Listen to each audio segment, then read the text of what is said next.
Hello and welcome to Story Untold. I'm Martin Bauman, and this week my guest is none other than DJ Chedo, the host and founder of The Come Up Show. He's a man who's played a big part in my growth as a journalist. He took me under his wing when I was just a first-year student who loved hip-hop. And he's the reason I've been lucky to interview so many of the artists whose music I love. Adulis Mokanan is his name. He's a podcast host, a former radio host, a popular panelist, and now an author. He's interviewed everyone from Kendrick Lamar and J. Cole to Phife Dawg and Wyclef Jean. He's also the music programmer for Manifesto, one of the biggest hip-hop festivals in all of Canada. But before all of that, he was a kid growing up halfway across the world with a love for music. Here's his story. You told me a story one time. I think this might have been, if not your first interview, one of your early interviews and the first time you met Classified. You were asking him, what are you going to do if this music thing doesn't pan out? Can you tell me that story? That's kind of embarrassing. Why did you bring that up, bro? Well, that just shows you the knowledge of, like, when I started the Come Up Show, most of the things that I learned was through doing, by getting experience, trial and error. Especially when I started the Come Up Show, I listened to Canadian hip hop, not like, I was like 20 years old or something like that. Like, I knew the Cardinals, the Chocolaires, the Socrates, I knew the Canadian legends, and that was just because they were, really well promoted. They were on all the radio stations and music channels.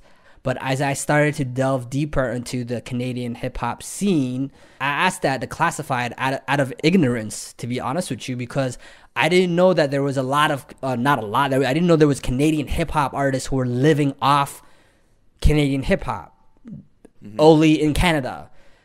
And Classified is actually one of the few still to this day, if I could say that, to do that successfully, because he does have fans everywhere, but like Classified, I think his bread and butter mainly comes from Canada in terms of touring and all of that.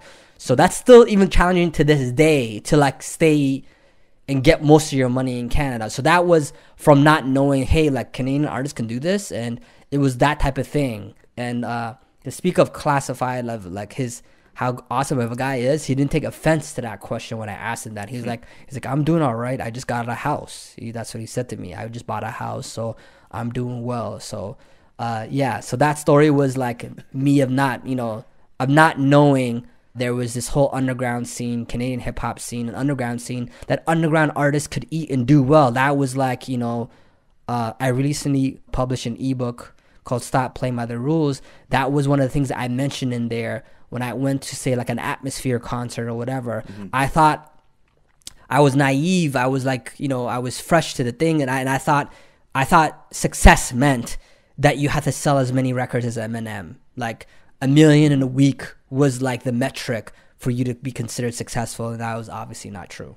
I want to go back to a bit of your backstory before the music involvement started, right back to your beginnings. And so you're originally from Eritrea, then moved to Saudi Arabia before coming to London, Ontario. Can you take me through what you remember of those years?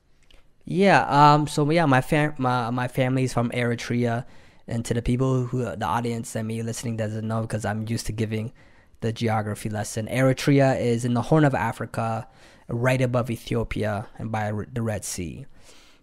And Eritrea was in a 30-year civil war with Ethiopia, and my parents immigrated to Saudi Arabia, which is like a 50-minute flight from Eritrea, just right across the Red Sea.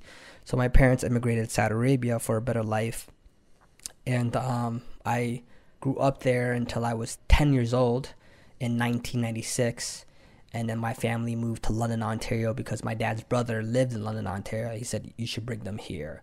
So I do remember my time of, like, I was actually talking about this to my cousins earlier today, because they immigrated from Saudi Arabia recently to London as well. I loved my life in Saudi Arabia because I was a child. I was under 10 years old, and a lot of people in Saudi Arabia, it's a pretty wealthy country. Like, I remember like us having a variety store down the street from us where I believe my dad owned it or was a co-owner, and so I would get all the free stuff that I wanted from the variety store. I was heavily into electronics. I was always like a like a digital kid. My uncle worked at a Sony store, and Sony in the 90s, it was like, yo, Sony TV, Sony VHS. Like, I love digital stuff. So I got, for my birthday when I was like 8 years old, I got a 35-inch Sony Triton TV, and we had all these nice things. My dad had a bunch of cars. We had a maid come in a couple times a week to clean our home. So life was really good. So when my dad came in one day and said, we're going to have to sell everything and move to Canada, I was like, why? I didn't get it. I was like, I like my life here. I don't want to move. So I did not want to move. Like, that travel, going from Saudi Arabia to Jordan to wherever we went to arrive to London, I wasn't happy. I was like, I want to stay in Saudi Arabia. So it took me some time to warm up to being here in Canada. So as you were growing up, before moving to London, Ontario, what do you remember musically at the time? What were the things that you were listening to, the things that you were being introduced to? I remember two things very, very vividly. Michael Jackson and Michael Jordan. And that's it. The greats. I remember dancing to Michael Jackson's Beat It video. I remember Michael Jackson Black or White. I remember like the Michael Jackson very clearly dancing to it, barely even also understanding English, but like, loving Michael Jackson and loving Michael Jordan. Those are the two things that I like clearly remember. And then when we came to London, and like I feel like in Saudi Arabia I might have heard of Biggie, but I can't 100% confirm. I might have heard like Biggie Hypnotize Me or something like that. I'm not sure. But like Michael Jackson and Michael Jordan, and then in London, the first three things I remember clearly: LL Cool J, the song "Doing It," the music video; Coolio, 4321, and Shaggy, Mr. Boombastic. Those are the three things that I just remember, and I don't know why those specific things. I know why I remember LL Cool J doing it, because I was singing the chorus to "Doing It," and my older cousins were laughing at me because I didn't know what I was saying. I was thinking about doing it. Like, that song is a right. sexual song. And you're a 10-year-old kid at the time. Exactly. So they were like laughing at me, saying like, this kid doesn't know what he's singing about. And I think I kind of felt embarrassed. Maybe that's probably why I remember that song. And then the other two songs are probably connected to that song. But 1996 is a really formative time to be introduced to hip hop. I mean, you're talking Bad Boy era. That's when Jay-Z debuts. You've already mentioned LL Cool J. That's when Tupac is around. A lot of these artists, that is what a lot of people recognize as being that defining era. So you come into Canada, into this new country, this new continent, and surrounded by all this music at the same time. What happens then? When does the love for hip hop grow into a passion? What's funny? I interviewed Manny Fresh from Cash Money, and so Manny Fresh is like one of the first producers, the main producer behind Cash Money. All the early Hot Boys, Lil Wayne, Juvenile, beat, like everything, right? So I remember that being like, it's not a good example, but I'm telling the story specifically because there's, but being obsessed with Cash Money. What Juvenile said, Cash Money Records taking over for the 99 to 2000. Like Lil Wayne, The Block Is Hot album, which was Lil Wayne's debut album at the age of 17. I was obsessed with Cash Money. And obviously they're talking about the bling and the flashy lifestyle. And then my cousin comes over from London, England to London, Ontario. And he had Talib Kweli and High Tech, Reflection and Eternal Train of Thought album. Right? So that album, I believe this has got to be 99 or 2000. That album like kind of changed the game. Train of Thought changed the game because I'm being introduced to Talib Kweli, High Tech, Mos Def, the production, it's pretty different from what Cash Money is talking about. And I think that sent me in a whole different direction of basically becoming like a backpacker hip hop fan, of like discovering like real hip hop, like really like going into that. So yeah, I would say that album's pretty important. And I think I haven't even talked to my cousin to tell him how important that was, because I was like, like Cash Money or Nelly, Country Grammar, like hearing stuff like that was cool. But then like, the Talib Kweli album kind of, sent me in a different direction, in a serious direction, I would say, of literally like loving hip hop and like, starting to be active in it.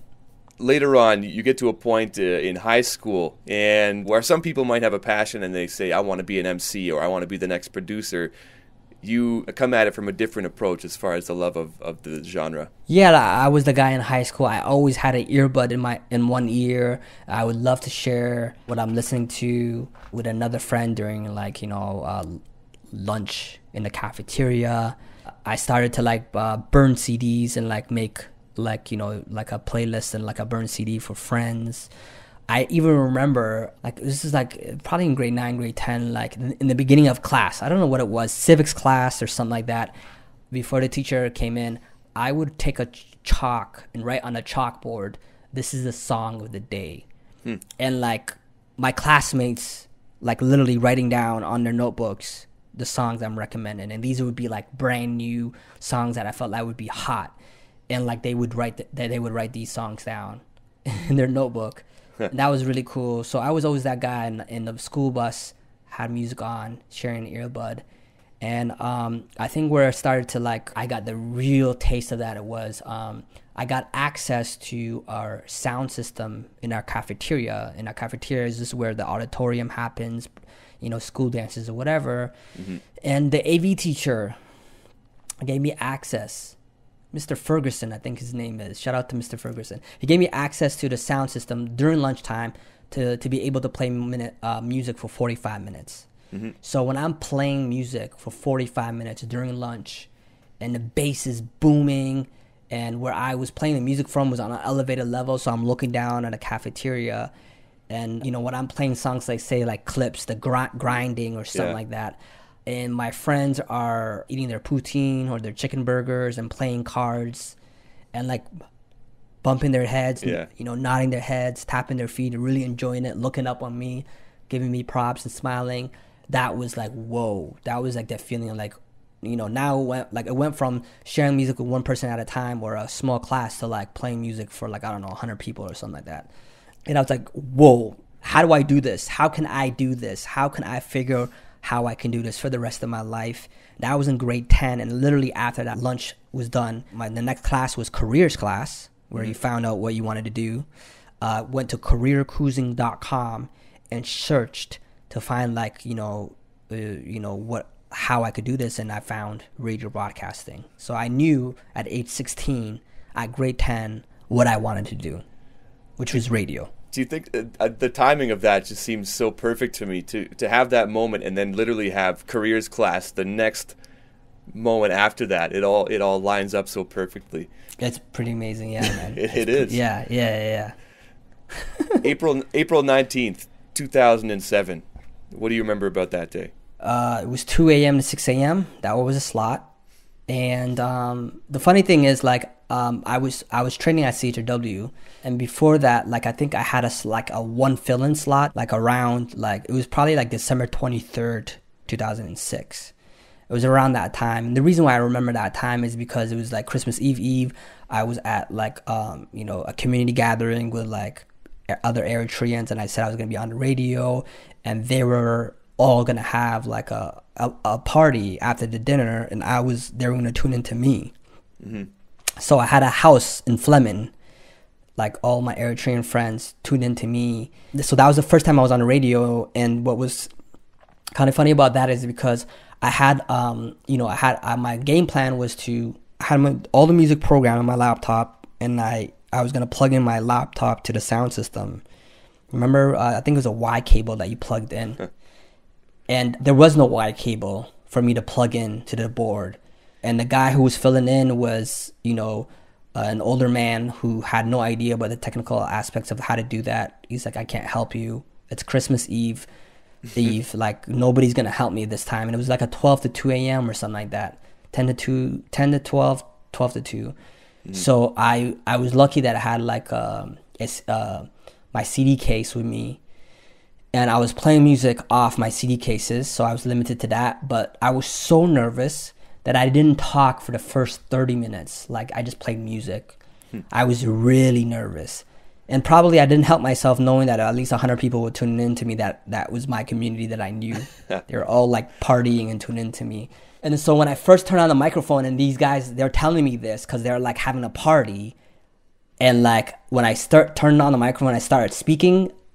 Everybody told me that was at the party. Everybody went quiet. They were like listening to every word I was saying, and then they were like laughing hard right after because they're saying, "I can't believe it, yo, Chedo, do this, like, you know, this is like our friend that's doing it, right?" Like they're just like laughing at me, like having fun.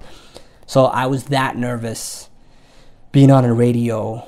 I don't remember what I said, but I was probably horrible, which is why the Wednesday 2 a.m. to 6 a.m. was a perfect time slot because it gave me that time to kind of like build myself. And on that first time slot as well too, I had a good friend, and I gotta give him props. His name's Gabriel Choi, who was like, he did the first few shows with me, and he was just a supporter of the Come Up Show. He was a friend of mine. He also made a little bit of music himself. So we did it together, and it was a blast. I played the music off Winamp. Winamp was my player when I first started playing. Yeah, it was a great time, man. So fast forward April 19th, you that's the debut of the Come Up Show. You start overnights. How does it progress from being this graveyard shift to getting a more premium time slot, and you start to see a real following behind it? Yeah, so even though when I was 16 in grade 10, I made that decision that I would be in radio, right? I didn't really, basically volunteering at CHW was my way of knowing, like, okay, do I really want to do this radio thing or not, right? Like, that was my trial from April 19, 2007 until I basically had until the fall. It was like for me to find out, okay, like, do I really want to go enroll in radio broadcasting at Fanshawe College, and let me figure it out. So when I quickly knew when I started volunteering, when I started my show, that yes, I wanted to do it. So I built it, man. I knew I was gonna go to the fall of 2007 to Fanshawe College for radio broadcasting, and my goal was to continue doing the Come Up Show. And since my show was on every Wednesday in London, Ontario on Wednesday nights, Jim Bob Ray's was a happening thing to be at. That was like, the thing. So I printed out some cards from vistaprint.com where it was like a basic template, and you can get free, like 100 free business cards. All you had to do was pay for the shipping, and literally borrowed my dad's Buick Century, pulled up in front of Jim Bob Ray's at 1:30 in the morning, and went into the bar and let people know, like, hey, like, I'm going to be on the radio until 6 in the morning playing the best music that you've ever heard. And like networked and pushed out cards. So since it was this, the summer of 2007, not a lot of people are going to stay up. It's the summertime, it's beautiful. And I became the music for the people who would go home and have an after party, the people who would work at Stobie's Pizza, people who would work graveyard shifts in factories, stocking shelves at Walmart, the taxi cab drivers. I built it up, like it became buzzing. I would get calls at 2, 3, 4, 5 in the morning. And I made it happen. So when I built it up, and I knew I was going to go to Fanshawe. So when it came to the end of August and starting school in September, I obviously knew that I needed to get a better time slot, which was Mondays 1:30 to 3:30 p.m. And my teachers were really graceful and really nice, knowing that I had a radio show, that they were able to accommodate me as well too, because it kind of conflicted with my class schedule as well. I have a story to tell you. There was a time, when I was in my first year of university, I'd been sitting in with you and JR as you hosted the Come Up Show Saturday nights. And there was a weekend, I remember I was going home for the weekend, and I remember telling my friend that I really wanted to get involved in this thing and see if I could be an intern or something. I think at the time I'd probably sat in on maybe 2 or 3 Saturday nights. And I kid you not, I have this conversation, and the next day is when the intern postings go out on the Come Up Show. I kind of tend to believe that there are these things in life that are meant to happen, whether it's signs from the universe, and you just need to be open to listening to them. And that was one of those moments for me. What moments have you had like that, where the timing is just so perfect, things seem to fall in place for you? Oh man, there's like so many that I don't even know, what to tell you. But I think it's the people that I've attracted to the Come Up Show who are want to contribute and want to be involved. Those are the people, like, cause I'm not a one man band. I don't do this all myself. And I think over the years, how people have been attracted to come to the Come Up Show, people like you, Martin, who want to get involved at the right time, right place.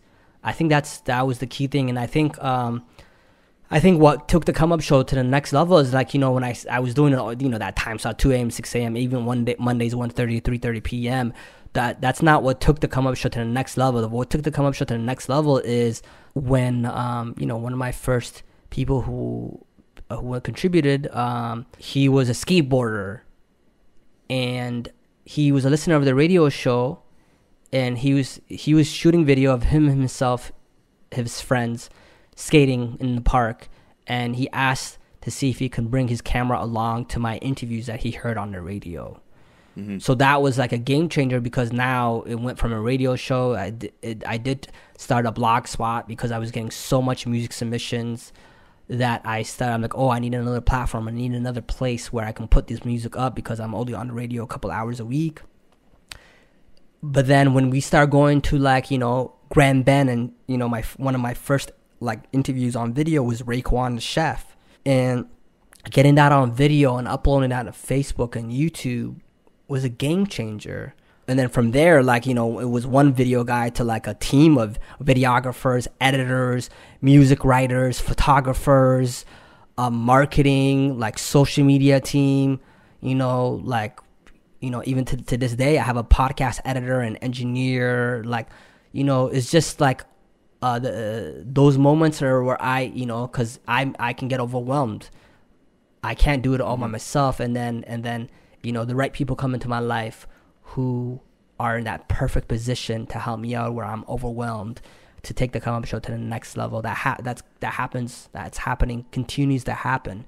And if it wasn't for the contributors, the volunteers, the interns, the team that I've been able to attract, not just doing what I'm doing and what the Come Up Show stands for, that's what makes me feel like, wow, this is not only about me. This is a mission that we're on here. We're here to make a difference, and that people are just as passionate and want to contribute in any way possible. And also they're being enriched, right? Like, they're being enriched. Like, one of your first interviews was David Banner or something like that, right? Like, you've interviewed Just Blaze. I haven't even interviewed him myself. Like, you've done things like that, like, you could take with you and put that on your portfolio and your resume and in your life experience, and you could say, I did that. That's what's invaluable to me, that I'm not only being enriched by my passion, but people like you, Martin. There's a book that you and I have both read, The 4 Agreements by Don Miguel Ruiz. And the agreements are: 1, be impeccable with your word; 2, don't take anything personally; 3, don't make assumptions; and 4, always do your best. How did that book influence you and change your life? How did you know that, bro? That's awesome. Yeah. Oh, yeah, that was... So I got to give a shout out to a guy named Terrence, and Terrence is connected to a guy named Gabriel Choi, who I mentioned. He was one of the first guys to do the radio show with me. And this Terrence guy, like, has an amazing story. Like, he was homeless, like, he was an orphan, and, like, he kind of built up himself. And, like, he didn't go to school. He didn't go to university or anything. This guy, and this is, like, over 10 years ago, he would download university lectures. He would torrent university lectures and teach himself university subjects just by watching videos and, like, taking notes and, like, self-taught. Like, these are the type of things that he would be doing. He'd be downloading gigs of information and teach himself. And he was also a music producer. He was just a genius. Kind of reminds me of Ryan Leslie, actually. And the first ever Come Up Show intro or promo that I did with Gabe, and he produced it, I remember going over to his house, and then he gave me on a USB stick, like, Brian Tracy, Psychology of Success, Anthony Robbins, Personal Development, and Don Miguel Ruiz, the 4 Agreements. This is all on audio. Mm-hmm. So I would, like, load it up on my MP3 player and listen to this on the bus on the way to school. And Don Miguel Ruiz definitely changed the game for me in those 4 agreements of, be impeccable with your word, don't take anything personally, never make assumptions, do your best. That is what keeps me as a positive person. That is what keeps me as well to not be affected by any haters, rappers who were mad at me that I didn't play their music or feature them on my blog. I've actually had rappers make diss songs about me. You know what I mean? Like things like that where I can actually like, you know, even if they're showing me hate, I can still show them love because I know people do things not because of me. They do things because of themselves, which is linked to don't take anything personally. That Don Miguel Ruiz audiobook, like each you know, principle he spent 20 minutes on it. It just changed the game, man. It may sound like kind of like extreme if people hear like, what does he say? Like the first thing, be impeccable with your word. He says, if I say to you, you look like the type of face where you have cancer. And if you believe that in 1 year you'll have cancer, that's he's showing the power of our words. Or the second thing, don't take anything personally. This may sound a little like extreme, but he said, if I were to shoot you in the head and you dead, don't take it personally. It's not because of you. Like that was like, you know, things that go out there, but like, yo, people please need to listen to that. Because it made me basically I didn't give power to other people. People didn't have power over my feelings and my thoughts. And also the not making assumptions. That's why I'm explicit in my instructions or questions, to make sure that I don't assume. It doesn't mean that, and do your best, as he says, is like do your best means you're doing your best is going to be different when you're tired or when you're energetic. And it doesn't mean that I follow all these things 100% because I'm a human being. It's an ongoing process. But like it really like, you know, and it was kind of crazy that I heard all this stuff right when I was starting the Come Up Show. It just gave me some ammo and it changed my process. That's another crazy thing. The summer of starting the Come Up Show, like I went to the library. I started reading so many books. I started like feeding my mind with so much positive and so much information that really helped me. I changed as a human being, as a person, from going to the club all the time, spending hundreds of dollars on alcohol, to saving my $100 and putting it into the Come Up Show t-shirts to sell for promotional purposes. Like I just you know, switched up, and I was focused. I was zoned in, and I never looked back. One thing that I think is interesting about you, I mean, you've written a book, as you've mentioned, and I think you kind of have a love-hate relationship with social media, whereas, you know, a lot of what you've done with the Come Up Show has been focusing on how best to use it and how to get the word out there, get that music out there. But then in your personal life, I think there have been times you've cut out social media entirely. So it's a kind of a push and pull for you. What are your thoughts on that, and how have you kind of managed to find a balance in your life? Good question. Yeah, like it kind of seems like especially nowadays, being as the founder of the Come Up Show, being a media personality, music journalist, being a guy who's, you know, in music is social, to not focus a lot on my personal social presence of, you know, I just like reopened my Twitter account. Like I deleted it and I was off Twitter personally for a while.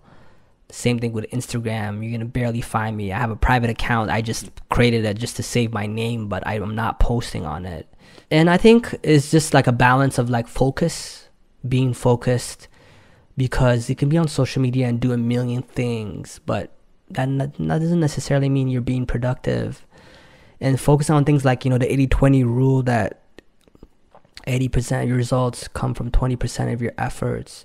Of focusing on what is the game plan, what are the big things that I really need to focus on that can take the Come Up Show forward.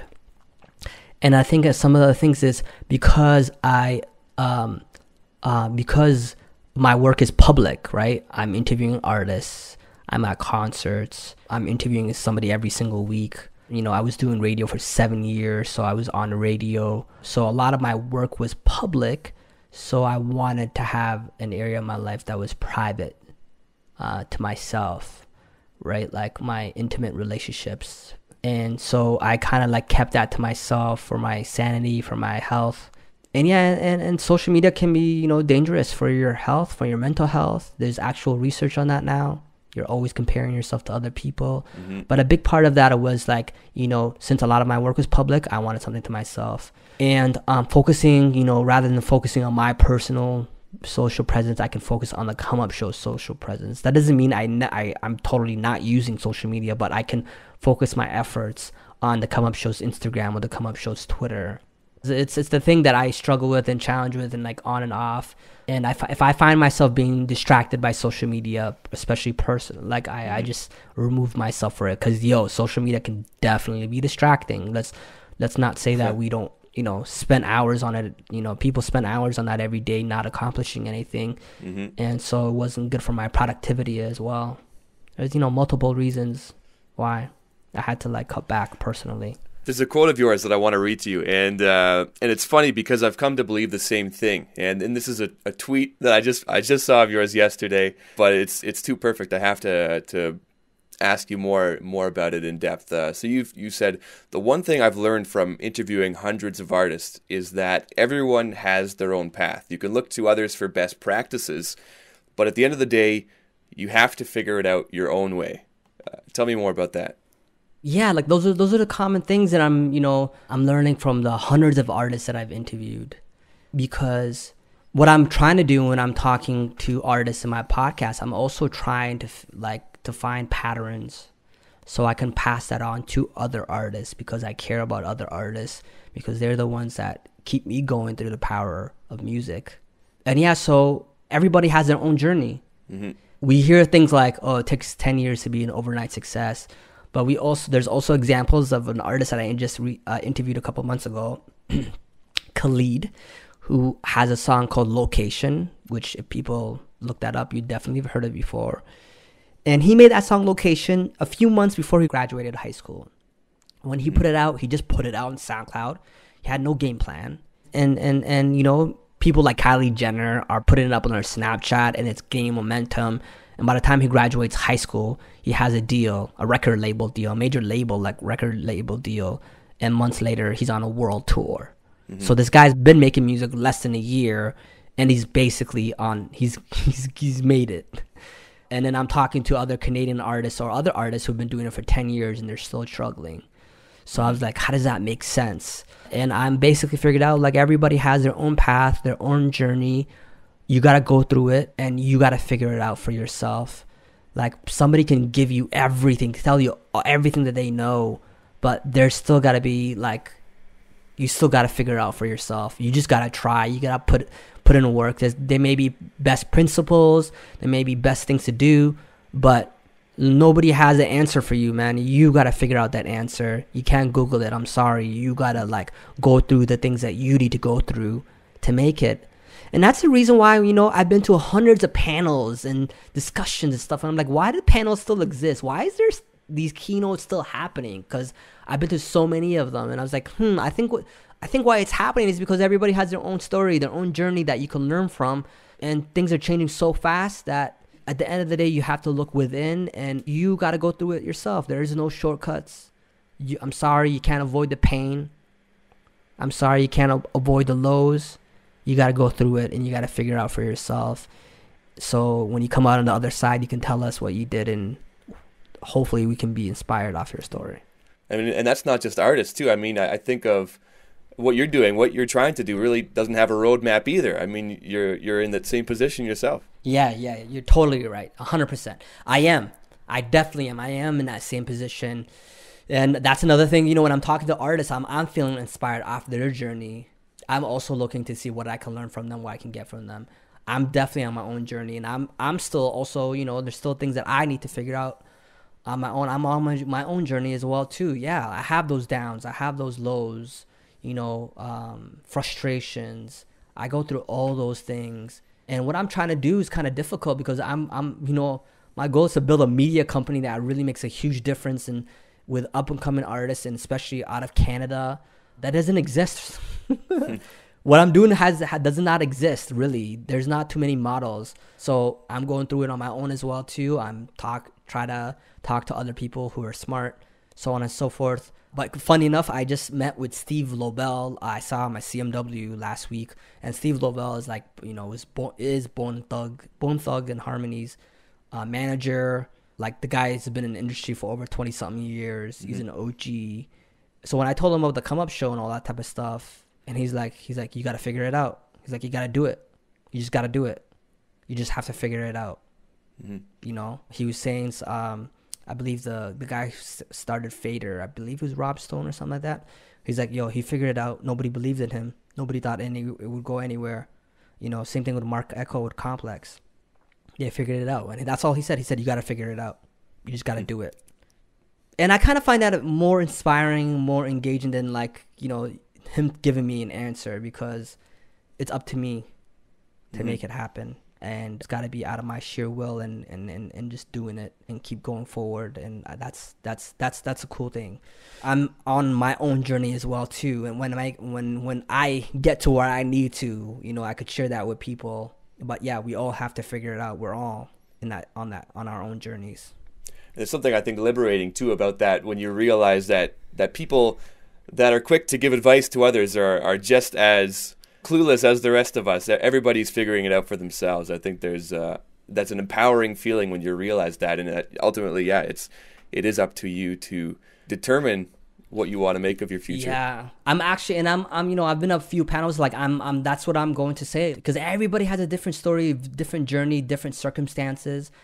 But yeah, like, it was empowering. It is empowering, and I'm going to say that to people as well too. It's like, hey, it's up to you, man. You have to figure it out. One of the things you've said is that regrets can be poisonous. This idea of stewing it and focusing over regrets, things that could have been, and how unhelpful that can be. Can you tell me about that? Yeah, like we regret the things that we don't take action on. We don't regret the things that we do take action on. We don't regret our mistakes. We regret the things that we don't take action on. And yeah, like you know, I'm still young, and I don't want to, you know, be old and bitter. And you know, a person that talks about a lot about this is, people might know him, Gary Vaynerchuk, entrepreneur. Like he tells people, he gives people advice, like he tells people to go to a retirement home or a nursing home and spend some time with some elderly people, and you'll find out very quickly their regrets are the things that they did not do, they didn't take action on. And I don't want that to happen to me. Regrets can be poison, man. You have to take action and don't let the fear succumb you. And I think that's the thing that I tell, like, to you know, people that I love, like, if you don't know what you wanted to do, is keep searching. Just continue searching. Just continue searching. Don't stop. You know, you don't know when you're gonna find that answer, but just continue on that path and take action. You've done so many things in your years at the Come Up Show. 10 years now. You've interviewed Kendrick Lamar, J. Cole. You've interviewed the Boy Wondas, the Classifieds, the T-, Manny Fresh. Anyway, all these moments, what are the ones that stick out to you, the highlights? I think, funny enough, the conversations that I'm having, like what I've already talked about, the contributors that I have on the team, that's been amazing. Seeing them, you know, elevate and do big things. But the interviews that I'm having right now on the Come Up Show podcast are the most inspiring to me. I think I've kind of been doing this. Like, I've been this kind of person. My interview style is basically like, it's an extension of what I'm interested in, right? Like, of knowing about other people. Mm-hmm. It's not just like random questions that I'm generating. It's actually questions that I want to know about that person. So when you see my interview with Kendrick Lamar, those are things that I would ask to Kendrick Lamar if I was in front of him, regardless if there's a camera in front of us or not. But these moments of, like, I'm interviewing, you know, like, you know, Greg Fillinganes, who's Michael Jackson's keyboardist and Michael Jackson's musical director.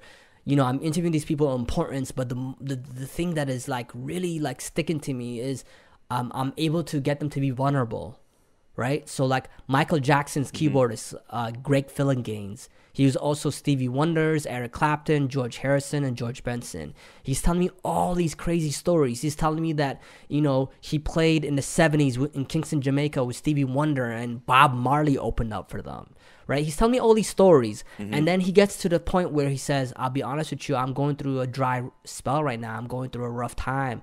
I just had baby twins. I got a wife. I got a house. And nobody's calling me for tours right now. And I was like, hold on, man. You're Michael Jackson. You were Michael Jackson's guy, and Stevie, and, like, all these people. And you have this all these stories and the credibility, qualifications, and you're telling me you can still go through those lows when you're 60 years old. You're telling me that? He's like, yeah. You just have to be humble. Stories like that, or I could share similar stories from Wyclef Jean as well too. Stuff those type of gems, vulnerability, is inspiring me so much because I'm a human being as well too. I go through the lows as well. I go through those questions of frustrations where I have to be humble, and it's not only inspiring me because I'm here listening to those stories right in front of them, but I'm now able to share that in a platform on a podcast where anybody can listen to it. I'm feeling like I'm really renewed right now because I found a lane of getting the creatives to share their real stories of why they do it, their ups, their downs, when they slept in a car for a month, when they were going through mental health issues or depression. Basically, what they go through on this journey, and sharing that's really what I'm really, really, really like pumped up by right now, because I'm not talking about gossip. I'm not talking about, tell me the producers you have coming up on this album. I'm not talking about that stuff anymore. I'm talking about life stuff, basically. You know what I mean? And I don't know if I'm going to say this. I'm the Oprah of hip hop or whatever. Like that type of Oprah mixed with Tony Robbins type of interview style on hip hop. I'm on that lane right now. And I don't know if there's a lot of people doing it, but the goal is to inspire others, whoever it may be. You don't have to be an artist or a creative. You could be the 21-year-old university student that is in third year and you don't know what you want to do. Like, anybody can hear that. So I'm really like emboldened by that right now. It's funny, I could tell you tons of memories over the past 10 years, but right now, what I'm doing right now is what's really inspiring me, and I'm really loving it. I'm really excited about, and I'm sharing that with people when I see them face to face, and people are like, whoa, and they're like, excited to tune in and to engage and listen. That's a beautiful thing. You usually close things off in your interviews, or you have in the past asked artists what music means to them, and so I think that would be a fitting way to close things off with you. Chedo, what does music mean to you? Music means to me, music is my inspiration. Music is my fuel. Music is what keeps me going. When I've been up at 3, 4 in the morning editing radio songs, because rappers don't edit their songs, or grinding, hustling out there, promoting myself. When I'm like low and I put on those headphones, and it's fuel. It's just like, I know why I'm doing what I do. It's joy.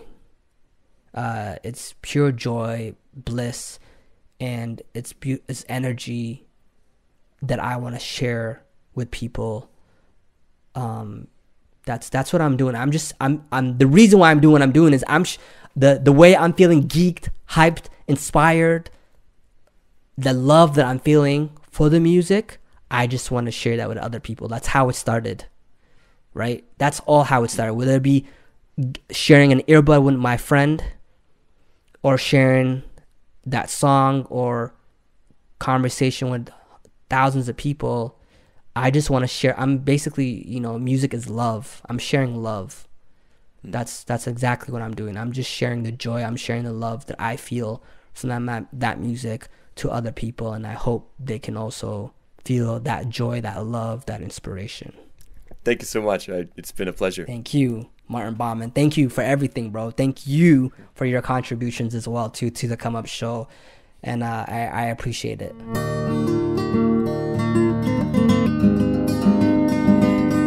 That's it for the show. Thanks for listening, and I hope you liked it. Chedo is one of those people, every time I talk to him, I get inspired. You can find the Come Up Show podcast online. If you go back far enough, you might even hear a few episodes hosted by yours truly. His book, Stop Playing by Their Rules, is also available on Google Books. If you like the show, it's on Apple Podcasts, Google Play, Stitcher. Go ahead and subscribe. You can also help me out by leaving a rating too, or pass it along to someone you think might enjoy it. Theme music for the show is by Dr. Turtle off the album You I'll Ah. I'm Martin Baumann, and this was A Story Untold. See you next time.